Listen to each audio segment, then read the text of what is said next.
Okay, as promised, I'm going to show you how I made this braided trim. So I took black, orange, teal, and purple. I cut a 2-inch strip, folded it in half toward the middle and in half again on all three of them, pressed it down, and then stitched along both edges. So let's get that done and we'll start weaving. Okay, I've got all my strips made and stitched down both sides, and you're just going to decide what order you want your colors. I had mine purple, orange, and teal, and then arrange them like this. And to anchor them down just with a pin, I'm doing this on a wool mat, and just start under, over, under, and then you're going to fold it over just like this. And it's a little awkward at the beginning. Fold it under like this and just butt it up there to there. And I love using these little pins and just put them in there like that just to hold them down. And then you're just going to weave. So now we're going to go the opposite way. So we're going to bring the orange one on top. And it's a little awkward at the beginning because your strips are really long. There you go, just like that. And then I'm going to fold this over. Just kind of wrap it around, try to get it as pointy as possible.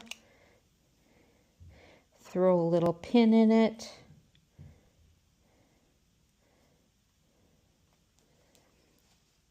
Keep going. Now we're going to go over.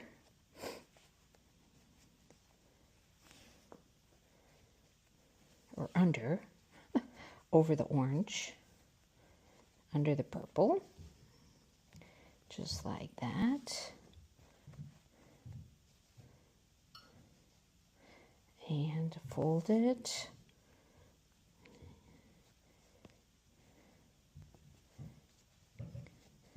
Get it nice and try to get this going as straight as you can.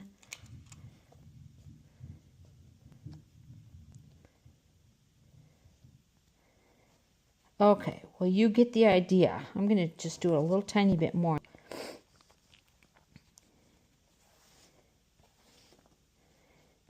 This gets easier as you get going.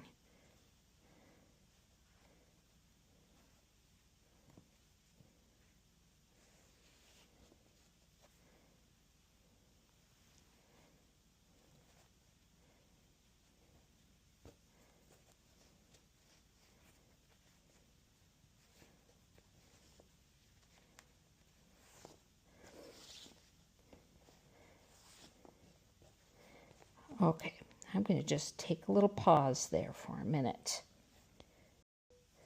Okay, now it's helpful to periodically just get everything nice and straight. I'm going to use some other pins just to kind of anchor everything in place here for a minute. Okay, I'm going to just get this all nice and straight. Seems a little fussy, doesn't it? Okay, so I've got everything the way I like it. You're just going to keep going on down.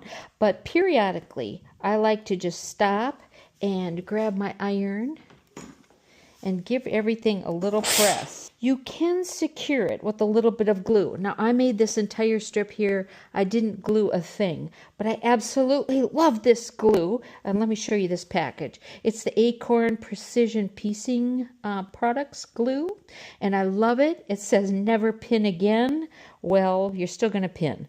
But if you just put a little dot, and I'm going to show you here. This is a refill bottle, but this is the bottle that it comes in, and has a nice little applicator on top, and you really just need a dot, and then you heat set it, and if you ever need to unglue it, it just pops off with a little pressure. But this will keep everything right in place. So I'm going to put some under here too. I'm just giving it a little squirt.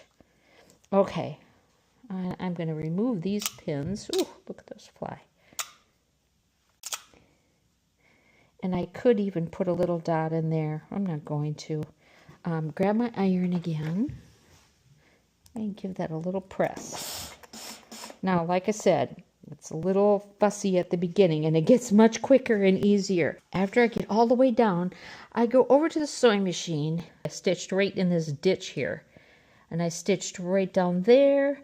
I stitched down here, here, and here, just to secure it. And it really is nice and secure now, so I can use it to put on anything I want. And I cut these strips with a fabric. They're not biased or anything. So with a fabric strip, you're going to need about 4 times as many of the one that goes this way than you do of the ones that go that direction. Down to the point that you're at the end, try to make it so that you're somewhere to piece my next strip on underneath the center one, and you're just going to calculate it and snip it right there, attach the next one, do some stitching, and it'll be buried underneath and it won't even show. And you can see how I did that on this piece. Here's where it's joined right here, and that's going to be underneath that orange piece, and no one will know a thing ever happened. And then just continue on as long as you need to go. And that is the magic that is the woven trim.